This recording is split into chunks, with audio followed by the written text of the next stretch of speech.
Welcome back to Retrieving Sanity, a podcast where we dive into the depths of mental health one laugh at a time. I'm your host, Keegan, and I'm here to talk about everything from anxiety and depression to self-care and finding joy in the everyday. Because, let's face it, life can suck, but we don't have to navigate it alone. Retrieving Sanity is a partner with Podcast for Prevention, an initiative from Start Day 1 that aims to prevent suicide and promote mental health awareness. Together, we're working to break the stigma and create a more supportive community. So, grab a cup of coffee, sit back, relax, and let's retrieve our sanity together. Today, we have a very special guest, and her name is Vanessa Cardenas. She is a relationship coach that specializes in betrayal recovery and also helping both parties that are involved, not just the person that was betrayed. So, Vanessa, this is very interesting. Betrayal recovery. Not a lot of people know that there's recovery for betrayal. So, what is betrayal recovery? And how does it tie into being a relationship coach? Because, I mean, you shouldn't betray the person you're with, right? You'd like to think so, wouldn't you? But unfortunately, betrayal's on the rise. Actually, it's cheating. Cheating is the layman's term for it, but it's really betrayal. It truly is.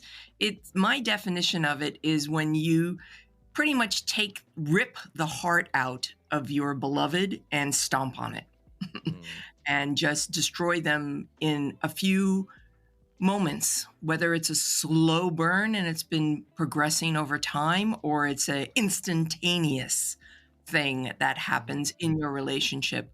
But it's when you find yourself completely devastated and destroyed because the person you loved the most defied your trust. They did something that just was unthinkable. How could they? And listen, no one studies betrayal recovery unless they've been through it, and guilty as charged. I went through it. I was completely devastated by 3 words, only 3 words that my husband said. I've met someone. Ooh. And just like that, my entire relationship flashed before my eyes. Now, for me, I met my husband in middle school, and I had known him at the time he said those 3 words over 3 decades. We had been married over 2 decades. What? What do you mean you've met someone? And I fell apart. I absolutely fell apart. Now, I'm a smart woman. I have a psychology degree. I'm a C-suite executive. I help all the employees and all my team members get through all sorts of trials and tribulations. But here I am, a mess on my bedroom floor in the fetal position, in so much pain, because I didn't see it coming. I absolutely didn't see it coming. And for me, it was stacked on top of micro betrayals I had throughout my life. And a lot of people don't recognize a lot of the betrayals that they have, especially early in childhood, because we don't have the language for it. Yeah. We don't know what it is when you're in the 2nd grade and your best friend suddenly doesn't want to be best friends with you anymore and wants to be best friends with someone else and leaves you out and you're ostracized. We didn't have any words then to be able to express how we felt. And for me, I came home and I shared the experience with my mother. I was in tears because my best friend, Mary Jane, wanted to be friends with someone else. And she wasn't my friend anymore. And, I was born to teenage parents, terrified teenage parents who just didn't know how to deal with, a 6-year-old, a 7-year-old, an 8-year-old, and just dismissed my feelings. Oh, you'll make other friends. And just like that, in that moment, I learned that my feelings don't matter. And I carried that forth. Unbeknownst to me, I didn't realize that, and I didn't realize that was a form of betrayal. And then I had another one when I got my first job. You know how it is when you get that first job, you're so eager, you're eager beaver. You can't wait to share all sorts of ideas and whatnot. And I did with coworkers that turned around and told the boss. And either the boss loved the idea and then they took credit for it, or hated the idea and said, "Oh, Vanessa said that." And that was a form of betrayal.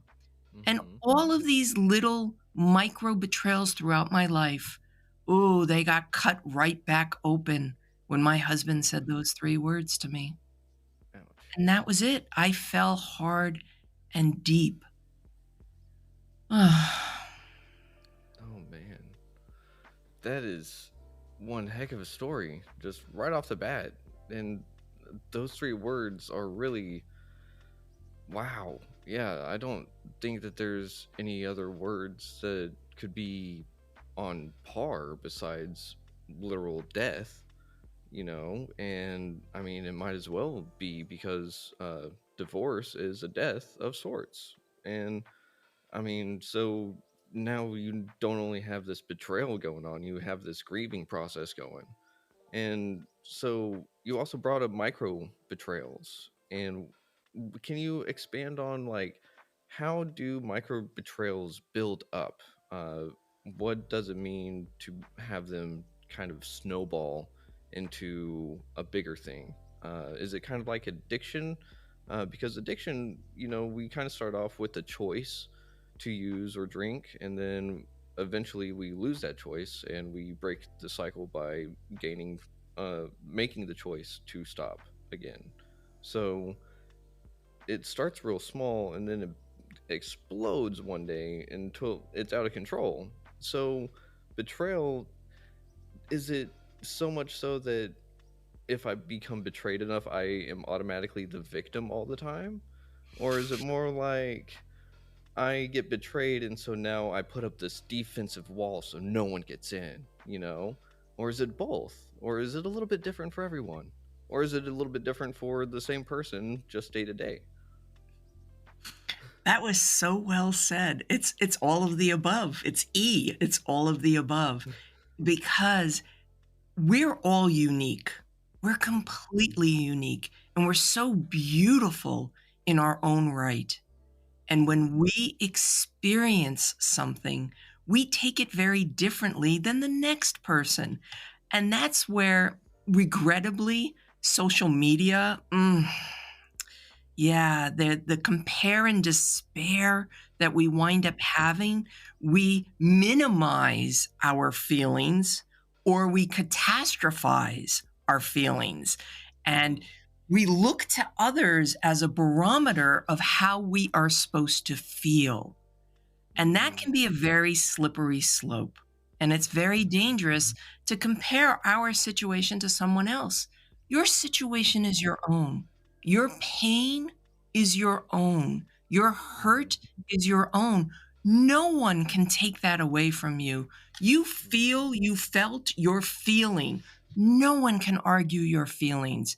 So you Mm-hmm. own your feelings. When I work with clients, I want to make sure they don't get trapped in their feelings, that their body doesn't become the coffin for all of these emotions, that they allow themselves to move through the emotions, not bury their head in the sand and not be dismissive of them either. Oh, that's nothing. She got through it, so I can get through it. No, you can't compare yourself to someone else because you have no idea all of their relationship issues that have either happened before or are happening afterwards. What Mm-hmm. we need to do is we need to sit in those feelings, allow them to wash over us, and then come through us and out, so they don't get stuck. Because the worst thing is to be stuck in the emotional quicksand that we find ourselves in. And guilty as charged, I was right there. I was absolutely right there. And the more I struggled and fought against it, Mm-hmm. the deeper I sank. And it was awful. And it wasn't until And again, I made a colossal mistake. I did. Mm-hmm. I absolutely did. I didn't What was ask that? for help. Oh. I didn't ask for help. I didn't actually think there was help out there. At the time that I went through Betrayal, when you go into Barnes and Noble or any bookstore for self-help books, Mm-hmm. there were only a couple, and most of them were either religious based, Mm-hmm. which wasn't for me, or they were Mm-hmm. scientific based, which no, I don't want to know it from a scientific point of view. I want to Mm-hmm. know it from a real point of view. Tell me what to expect. Tell me what's possible. Tell me, give me hope. Give me Mm-hmm. hope that I can get through this. This is what I need. I need hope. Mm-hmm. And it wasn't until I actually asked for help. Because Mm-hmm. again, keep in mind, I was a smart woman. I had a psychology degree. I could fix me, I could fix him. Absolutely, I could do this. No, no, you can't.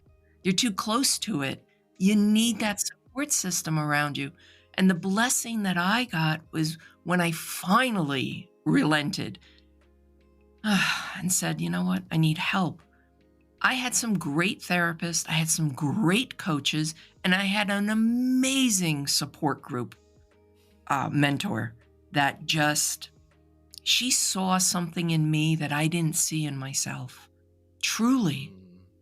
And sometimes we need that outside perspective to let us know more than anything else, I see you, Mm-hmm. I hear you. And what you're saying and how you're feeling, it's okay. It's okay to feel that way. And the most important thing, I've got you. Oh, when I heard that, everything just, I mean, it poured out of me because I kept everything so close to the chest. Our immediate family didn't even know. My parents didn't know. His parents didn't know. The only people within our family were our children because they were in the Mm-hmm. house. But our friends, our work colleagues, they had no idea, none whatsoever. And it was in that support group where you can speak freely, where you can Mm-hmm. shed all the layers of expectations that either you have put on yourself or others have put on you. You can shed all of that and you can be real and you can be Mm-hmm. authentic and you can state your truth and you can own your truth and you can get through it. Mm-hmm. I love that because it does seem that the best way through emotions is quite literally through them and embracing them. And I did the same thing with not asking for help, just it seems that that's the toughest thing to do whenever someone is in most need of help is just reaching out. And so with that being said, betrayal is all about, well, those close to you essentially giving you the Julius Caesar, right? And the thing is, you can't I don't even know how to put this because how do you go about trusting after you've been betrayed? Like, how do you actually trust yourself? How do you ask for help? And because to ask for help is to trust again. And after someone so close to you betrays you, what makes you think that other people are going to not do the same? you know but trusting myself has been one of the hardest things to actually do, because I think in addiction I was betraying myself day in and day out. And so I probably never really put those two together until just now. Um so what about trusting yourself with betrayal? Uh, because asking for help is really difficult. So what was the straw that broke the camel's back on saying, that's it, I'm done? I have to say something needs to change. Was there a specific moment, like a particular day, where everything just changed? besides those three words? It's a beautiful question. Actually, considering that I've been on over 70 podcasts, no one's ever asked me that. It's such an amazing question, and I'm so grateful that you asked. Because, yes, there was a second day of reckoning for me. Mm, And it was when I realized that I wasn't living my own life anymore. mm, And how that came about was because I, guilty as charged, I compared and despaired, though mm, I had never encountered the other woman. In my mind, she was a swimsuit model. She was drop dead gorgeous, mhm, just an amazing woman. And mhm. I compared and despaired to the point where I couldn't even look in a mirror. And I had Mm, covered all of the mirrors in my house. And initially it started mhm, with like, throwing a scarf over it and just kind of hiding the fact that I was covering the mirrors. But then it mhm. got kind of blatant that we didn't have a single mirror in the house. They were all covered. And Oh I no. thought to myself, this is crazy. This is Mhm, ridiculous. What am I doing to myself? mhm, And I remembered something that had been said to me early on that I didn't believe. I couldn't wrap my head around it. And when it was mhm, said to me, I was like, no, no. And what it was though the betrayal was done to me, it mhm. wasn't about me, had nothing to do Ooh. with me, had nothing to do with me. That was his choice. It's what he did. I didn't do anything related to it. It was not my fault. And that was a Mhm, very big revelation. And I remember standing in my bathroom, brushing my teeth, not being able to look in the mirror, had no idea what mhm, I looked like. And just like a thunderbolt, I heard it. This is not your fault. And I was like, you know what? You're right. It's not my fault. Because for so long, that time period in between I've met someone and it's not your fault, I had mhm, had my nasty chick voice on my shoulder screaming at me, mhm, beating me down every single day. What did you mhm, do? What didn't you do? This is all your fault. And relentlessly berating me. And it mhm, was that moment, that exact moment where I was like, enough is enough. Enough is enough. I can't do this alone. I cannot do this alone. And that's when I started to search for something, some sort of help. And this was quite a while ago when wasn't many. This was very underground. And it just took one person to the next person to the next person and saying, hey, there's a support group. There is a support group for you. And yeah, I drove 2 hours each way to it, but I was so grateful. I was so grateful that there was some place that I could go where people understood. They understood how I was feeling and why I had jumped into the abyss, basically, of mhm, darkness. And I am so grateful. I am so grateful for that group that just shared so freely. And they were so willing to take me in and soothe me and let me know that I'm not alone. That was monumental for me. And I found myself the unofficial ambassador for the group, whereas everybody else had me on speed dial. And I mhm, get calls in the middle of the night. I'm suffering. I'm having a trigger. Something's going on. And my mhm, anxiety's through the roof. Can you help talk me down and whatnot? mhm, And I relished in that role. And there was a time, another moment in time that stands out for me, where the mhm, the leader of the group, the mentor of the group, pulled me aside. And every time I think of her, um, may she rest in peace. I lost her 4 years ago, and I mm, still feel it every day. I still feel her presence. I'm so grateful for her. She pulled me aside one day and she said, Vanessa, there's something I need to tell you. Okay. You're being selfish. What? What do you mean I'm being selfish? What are you talking about? I'm the sponsor of everyone else in this group. Like I unleashed on her. I was so offended. What are you talking about? And she says, there's only 11 of us here. You need to be out there. You need to get your message out there. You need to get your story out there. People need to know that they are not alone. And with that being said, she said, you need to write a book. Write a book? What do you mean write a book? My parents don't even know about that. His parents don't even know about that. You want me to go out there? She said, yes, you need to heal out loud. You need to wear your heart on your sleeve because you have a gift of being able to communicate in such a way, because sometimes we can hear things that, we take it in and we're like, yeah, okay. But sometimes someone else says something similar and it's just the choice of their words. It's just the choice of their words that make a difference, that make it, you hear it.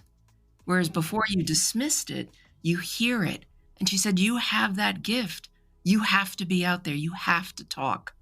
You have to let people know that they're not alone, that they are not alone in how much they are hurting, because hurt people.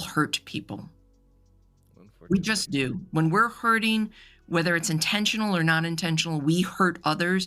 We also hurt ourselves, as you mentioned. Yes.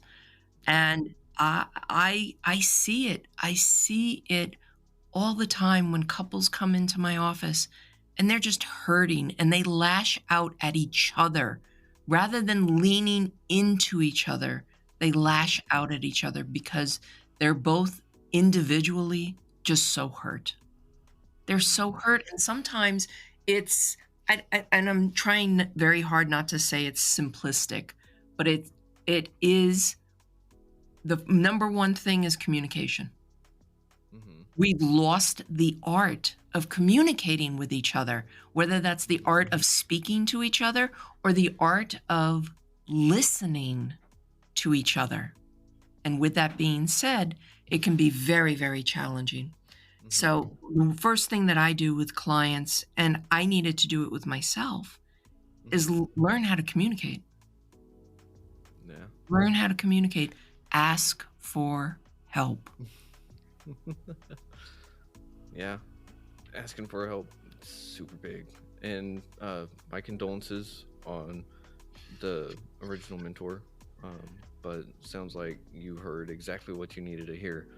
And I'm so glad that you did, because otherwise we may not be having this conversation right now. And I mean, you said it yourself, you've been on 70 or so podcasts, and so you're also on the radio. You've got a book written. By the way, what is the name of your book?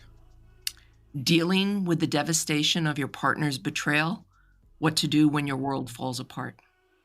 All right. So everyone, the link for that and her website will be in the episode description on YouTube and Spotify. But also, I gotta say thank you for just taking up the mantle to help people out with this, because that's how AA started. A lot of people don't realize it started with essentially the same thing, and it grew into this big thing that has spread worldwide and has saved countless lives. And now you're sitting here and you're providing something of the similar service. You may not have started the group that you went into, but you did branch out. You're doing outreach. You're doing these things that are making a meaningful impact to your community and the people around you and people you may never even meet. And that is just amazing kind of stuff. So I gotta thank you on behalf of everyone that may not ever be able to give me thanks. But I do have one kind of curious question, and it does have to go with the relationships aspect of betrayal, because as you said in the beginning, cheating is on the rise. We've lost a sense of communication, and I think technology, cell phones have a little bit of something to do with that, if not a large portion. However, since most of the people are dealing with cheating, and I mean, most people, or I can't even say most because every situation is so different. You have couples that are together, break up, together, break up, together, break up, and just a never ending cycle. Then you have some that are just here and then gone. And I don't even have to go into that because everyone knows it. So the ones going into you are looking to mend the relationship, correct? But whenever they're lashing out at each other, that's defeating the purpose. So you're kind of the intermediary to help understand why one person did XYZ and letting the other person know it's not their fault, right? So what does that usually look like for some people? Like, obviously there's not a like standalone standard or anything like that. Like, yeah, if these people do this, they'll be great, and if these people do this, they'll be fantastic. There's nothing like that, but there's got to be something that kind of sticks out. Like, well, if they don't communicate what this person did to make this person feel this way, which made them do this in response, kind of thing. You catch my drift? I don't. Absolutely. Completely got your drift. Absolutely, without a doubt. First and foremost, for reconciliation to happen, there needs to be a willingness by both parties Mm-hmm. to mend the relationship. If there's only one, it becomes a little challenging to stay together in the relationship. And some relationships, we have the relationship for a reason. Some we have for a season, and some we have for a lifetime. And relationships don't have to be perfect. And that's a misconception that regrettably Disney has put on us with expectations of how a relationship is supposed to go. Again, when we start to compare and despair with our neighbors and with our colleagues and with our friends, ooh, look at their relationship. You have no idea what's going on behind closed doors. You have no idea whatsoever. I find that when couples come in and they're actually lashing out at each other, that's still a good sign. There's still passion in that relationship. It might be anger at the moment, but there's still passion. It's when they come into my office and they're not talking at all, where they have just settled into this is what it is. And either we're just going to stay together for the sake of the kids, or we're going to separate because we're just going to separate. And the problem that I find that I see most often is that repeat pattern where we bring in the ex into the next relationship. All the things that were wrong with that first relationship, boy, we see it in the second relationship, in the third relationship, in the fourth relationship, and we don't have the tools to break the pattern. And we need to break the pattern because I still go back to the Beatles. All you need is love. I'm sorry, I'm a softie on that, but you need love, you need a willingness, and you need to understand that you need to have a responsible relationship. Responsible relationship where each party is responsible for everything within the relationship. And the most important thing that I find that a relationship thrives on is confidence. If you can be the caretaker to each other's confidence, sky's the limit. The sky's the limit. You know how you feel when your partner says something that just causes you to pump out your chest and you feel really good about it. May I give you an example? I'm sorry, what was that? May I give you an example? Yes, yes, yes. Beautiful. My husband usually wears black, navy, gray. Mm-hmm. I've never seen him in red. But he and my daughter became Manchester United soccer fans, and their jersey's red. So my daughter, for the holidays, got him a red jersey. Ah. I'd never seen my husband. I've known him for 30 years. I've never seen him in red. And I Mm-hmm. made a comment in passing, just in passing, because I saw him in the kitchen and they were, during getting snacks or whatever it was. And I said, wow, you look really good in red. Let me tell you something. My man of mine, he turned around and it seemed like every day since then, he's been wearing a red t-shirt because he felt good. I said something to him that just made his confidence explode, and he took that. And again, I just said it in passing. Imagine if you say something intentional to your partner to make them feel good. It goes so far. It just does.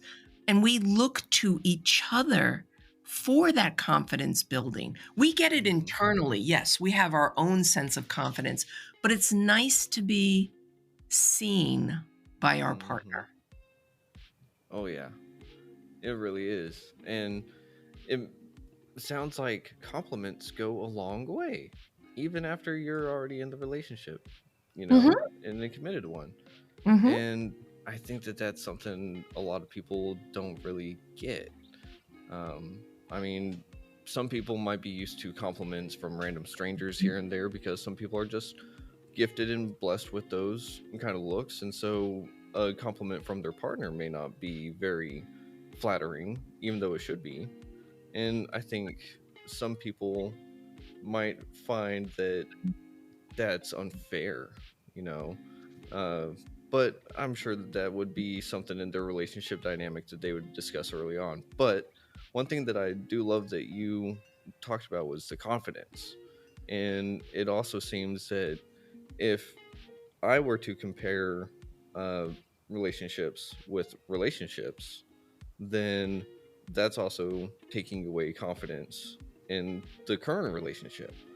And so I can also see how you were talking about patterns and we need to break out of the patterns, because in my experience I've learned that if I see a red flag and I ignore it, then it's just going to keep coming back and back and back.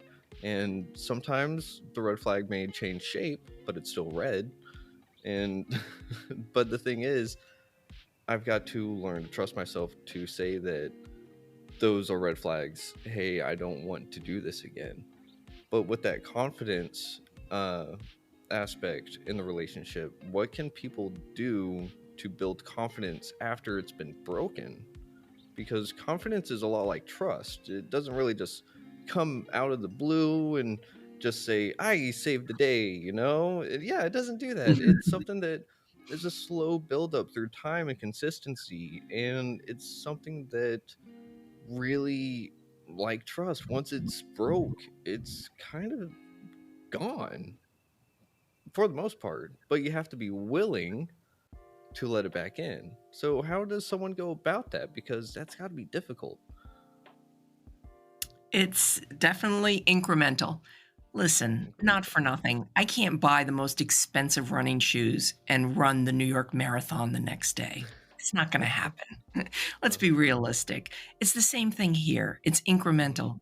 You start with something small. You make a commitment to yourself that you are going to do something, regardless of what it is. If you are concerned about your consumption on your phone, that it's the Mm-hmm. first thing you reach for in the morning, make a Mm-hmm. commitment to yourself. You know what? I'm going to take a nice deep breath before I reach for my phone. Every time I reach for my phone, I'm going to take a nice deep breath. Before you know it, you've probably taken a nice deep breath 50 times a day because that's how often we tend to look at our phones. But with that being said, you've made a commitment to yourself. You Mm-hmm. honor that commitment. And when you do it, you recognize, you know what? I did that. It's not a long-term, far out into the future. It's today.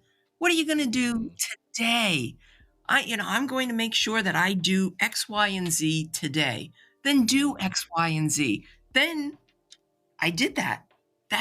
mhm, That slowly starts to build up your confidence of what you are capable of doing. And again, it doesn't mm, have to be grandiose. It can be as simple as, in my case, it was as simple as I'm going to read a chapter a day of any mm, book, regardless of the book. I want to spend time reading one chapter a day.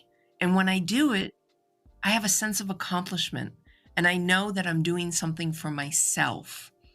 And there's a lot of discussion about self-care. mhm. Ugh, and sometimes we weaponize self-care. And no, I Ooh. go about self-care very differently. I know people are Mhm. like, oh, get a massage, this and that. Some people aren't into that. So it becomes a situation where people are they're not doing self-care. They feel like they're not doing self-care. Oh, I'm not doing self-care. Because somebody said, oh, get a massage, get your nails done, get your hair done, do something of that nature. Mhm, No, my definition of self-care is very different. And I actually take the word self to mm. consideration. So we start Okay, with S, okay. sleep. You need sleep. You need rest. You need to Uh-huh. honor your body. Think of it this way, and Vanessa's going to tell you this, that every time you sleep, you are rejuvenating yourself. You're resetting yourself. You get an opportunity to get up the next day and start over. Oh, it's glorious. So S is for self. E, Okay. exercise. And I'm not talking about being a gym rat. No, not at all. Go for a walk. Move your Mm. body, touch your toes 10 times, do 10 jumping jacks, reach for the stars 10 times, something that allows your body to move. Mm. Exercise. The Okay. L, Mhm. the L is look forward. Look forward. And I'm not talking years into the future. I'm talking tomorrow. Stay present today, but look to tomorrow. Look forward. Have a plan. The best, and you know this, the best thing is Mhm, when you anticipate something wonderful happening. You've made plans for something good. You're going to go to your favorite restaurant next week. mhm, You start looking forward to that. You have that mm, excitement, that anticipation. That creates something in your body. It starts moving those emotions around because now you need to make room for excitement. mm. So look forward. And then the last is F. F is for fuel. Fuel. And Ooh. that's not just food. It's Mhm. food, it's hydration, and it's breathing. Ah. And breathing's a tough one. Breathing, I have fun with this. You want to have fun with me? Yeah, let's go for it. Okay. Are you a smoker by chance? Former I've smoker? vape, I Vape? vape now, Okay. fortunately, Okay. so So, this is not a PSA for smoking, not at all. But one of the things that I found really fascinating when I worked in corporate America is that we Mhm. would be under a tight deadline. We'd be really into something, and suddenly a whole group of people would get up and leave. And Yeah. they'd come back and they'd be so relaxed. Like they'd be Mhm, just ready to take on the next thing that we needed to do. And I remember kind of asking around, where are they going? Oh, smoking break. I mhm. mean, smoking break. Like, are they getting high? What's going on here? Type of thing. So I decided to go observe because Mhm, that's what I do. And mhm. I would see them and I started to really pay attention to what's going on. So I invite you and all of your Okay. listeners to smoke without the cigarette. Meaning, you know Mm. what you do the first time you take that cigarette and you put it to your mouth. You breathe in, you pump out that chest, you take it all the way in, all the way down to your hips. And what Mhm, do? You hold on to it and you release. Exactly. mhm. Now, the average cigarette has 20 inhales. And you get to the very end of that cigarette, and what do?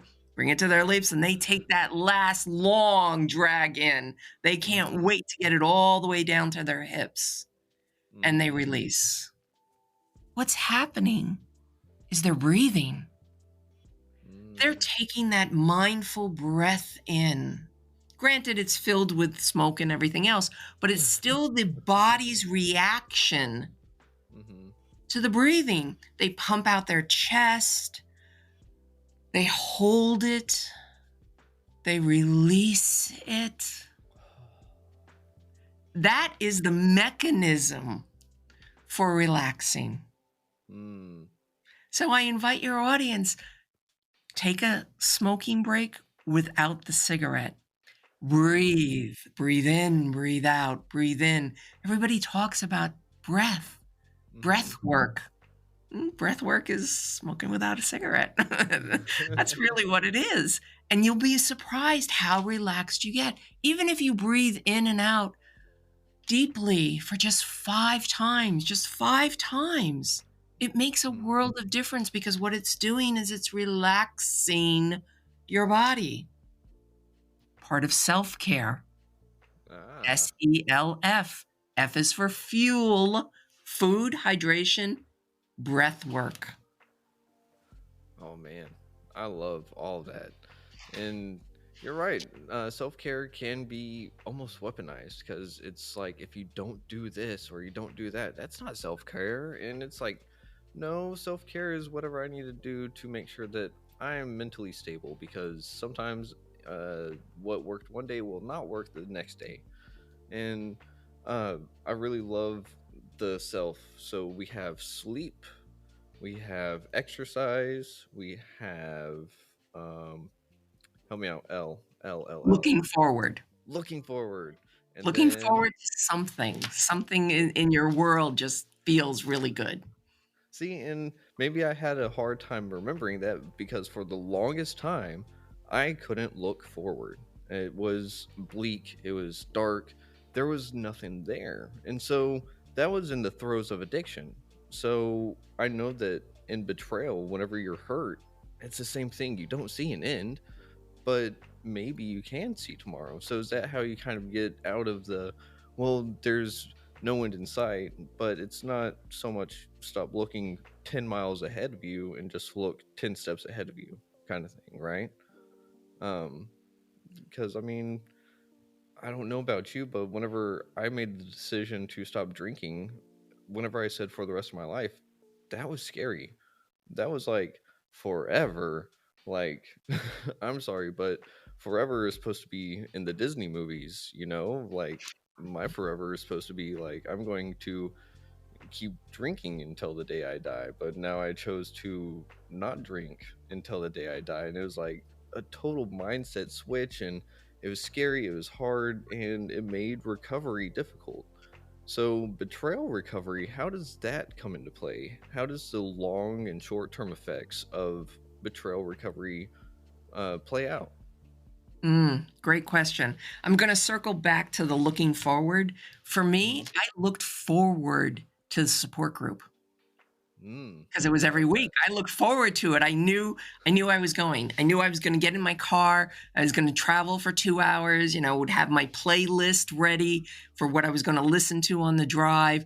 I was by myself. I really tried to control my thoughts, not to go into that spiraling of the darkness and whatnot, and try to stay open-minded and focused, and really actually think about the other people that were there as well, because, someone mentioned something or other and they were going to go to an event. Oh, what event are they going to? Let me make sure I remember to ask them about what's going on in their world, that type of thing. So I looked forward to that. So that gave me some self-care by looking forward to an event, to something. And in my case, it was my support group. I looked forward to it. So answering that question. In terms of short term and long term, my short term was getting through the day. And I attempted to make a commitment to myself that I wouldn't cry because Mm-hmm. for me, it was crying, and it was not just regular, just tears rolling. It was ugly crying. It was the mascara and everything, and the sobbing and the snot, and just the avalanche of emotions that overcame me. Mm-hmm. So my short-term goals were to stop crying every day. My Yeah. long-term goals was to make it through the week, to make Mm-hmm. it through the week, and to see where I was at. I do need to give a big shout out to actually my husband. My husband was, and yes, I am still married. Um, So my happy for you. husband was really very committed to us staying together. I was Nice. not. I got those 3 words, I immediately took off my rings. I handed them right to him. I was like, "Yeah, I'm out." And it wasn't until months later in counseling, in therapy, Mm-hmm. that he got to explain himself, because I pretty much didn't let him talk from that Mm-hmm. moment on. I just raged on him because, again, all these micro betrayals and this nasty chick voice on my shoulder just screaming at me. Um, with that being said, uh, I'm grateful. I'm grateful to him for the willingness and being committed to doing whatever he needed to do to make this better, to make it right. And Mm-hmm. after studying betrayal recovery, I understand how important that is. At the Mm-hmm. time, I didn't, but going through my studies and working with Dr. Debbie Silber and the prestigious Post Betrayal Institute, Mm-hmm. I learned a lot. I learned a lot about relationships and their dynamics and the pitfalls that we can fall into, as Mm-hmm. well as the ladders that we need to get out. Ooh. Yeah. So I'm grateful. I am grateful. I'm a completely different woman than I was before the betrayal. People who haven't Mm-hmm. seen me in 10, 15 years, they cannot believe the transformation that I've gone through. And I love who I am now. Yeah, I pass by a mirror, I take a glance, I take a look, I absolutely do. And it's not a vanity thing of like how I look. It's more that I get to look into my eyes and look into my soul. I Mm-hmm. made it through. I made it through, and now I help others do exactly the same, which I believe is step number 12. That is exactly correct. And I'm so happy to hear that y'all are still married and still going strong from the sounds of it, because that is one heck of a journey and a story. And who else better to help those that have gone through it than those that are going through it or have gone through it previously, you know? And uh, exactly, step 12 is to help spread the message to help the next person.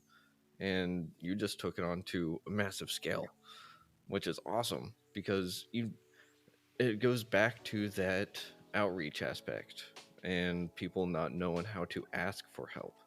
Sometimes it comes from uh, a passing by comment and by a stranger towards you, or maybe you just catch a glimpse of something or a little piece of conversation while you're at the grocery store, and it's that causes the eureka moment. And you're like, aha! But you're sitting here with all this experience and all this knowledge, and you're so just you're helping people through probably one of the most, if not most, vulnerable spots in their life. So I mean, that speaks monuments to the people that go to you willingly. You know, that right there shows that they're willing to do this, so they must have the work to actually do it.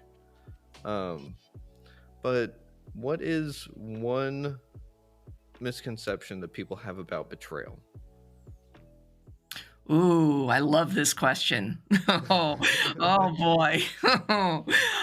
That once a cheater, always a cheater. Oh, Nope, nope. I do not subscribe to that. Not at all. And I know I'm in the minority on that. And I've written an article about it that gets a lot of feedback on it, but I don't agree with it. I don't agree with it. I believe that every single person has the capacity to change. And it's not once a cheater, always a cheater.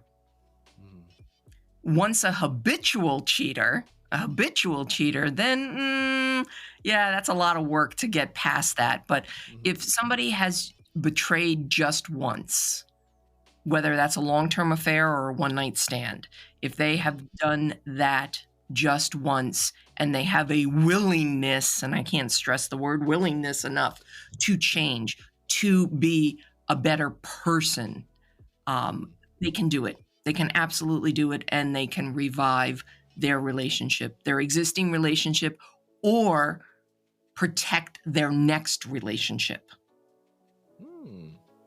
So, I like how you put that. Protect the next one. And by protecting the next one, is it by protecting the self until you get to that next one? Yes, protecting the self till they get the next one, and protecting the next relationship, not bringing the baggage or bringing the label in of cheater. And we live in a society where I'm curious that one day we'll all be wearing jumpsuits like NASCAR, where we have labels just all over us of who we are and what we are based on other people's expectations or thoughts of us. And a lot of them aren't true. I mean, regrettably, we throw around the word narcissist.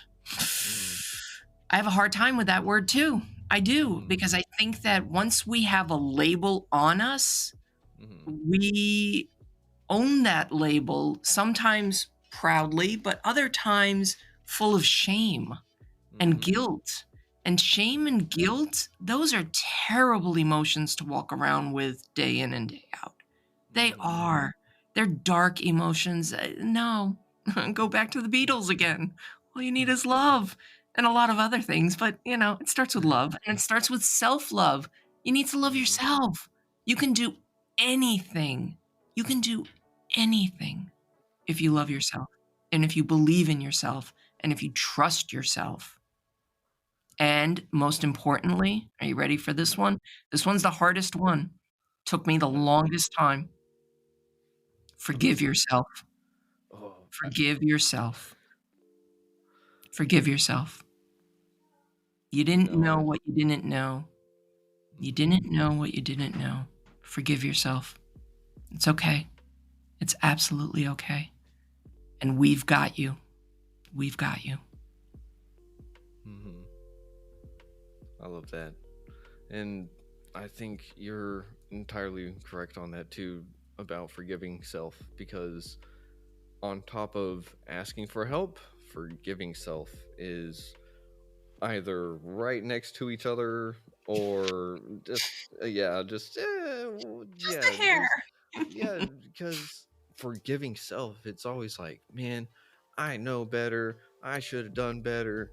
And it's also, I find that it's kind of like a comparison of like the hindsight, it's like, oh yeah, hindsight's 2020, but then there's a hindsight bias that goes, oh, I knew that was going to happen because of my current experience right now, so I know what I should have known then, but I blame myself for not knowing back then.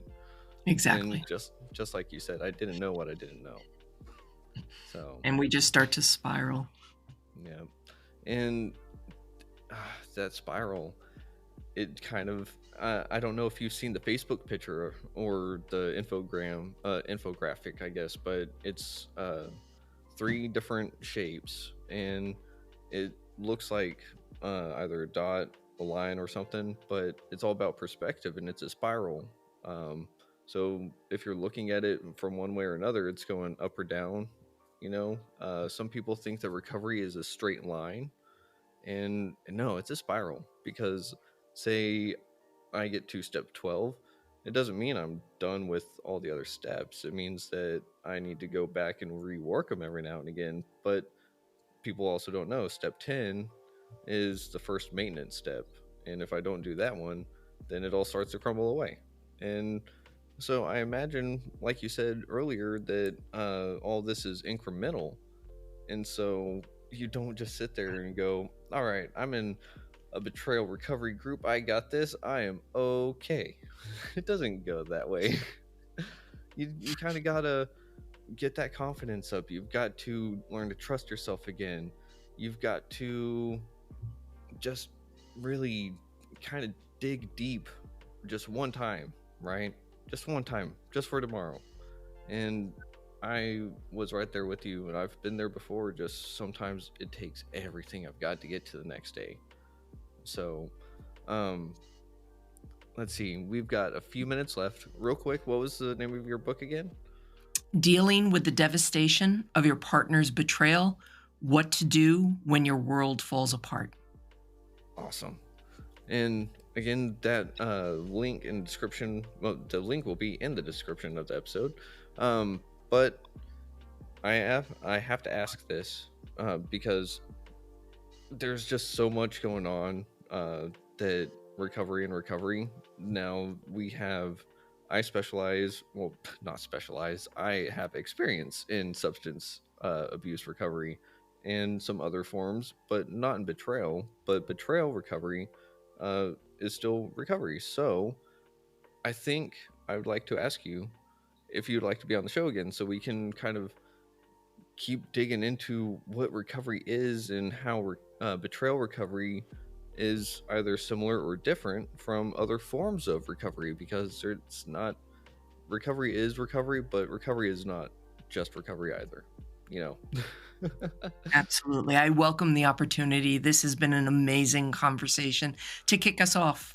So part 2, I look forward to it. Sweet. I'm looking forward to it because, again, I have to agree, this was just fantastic. Recovery meets recovery, substance recovery meets betrayal recovery, and I mean, I can't wait to see how many people, I can't see how many people actually get this because it's on the radio. So just, if anyone is listening out there on the radio whenever this airs, go ahead and go to, I think it's understandingear.com. Yes, understandingear.com. Sweet. Do you want to know where it comes from? Where did it come from? A quote in a Stephen King book of all places. You ready for it?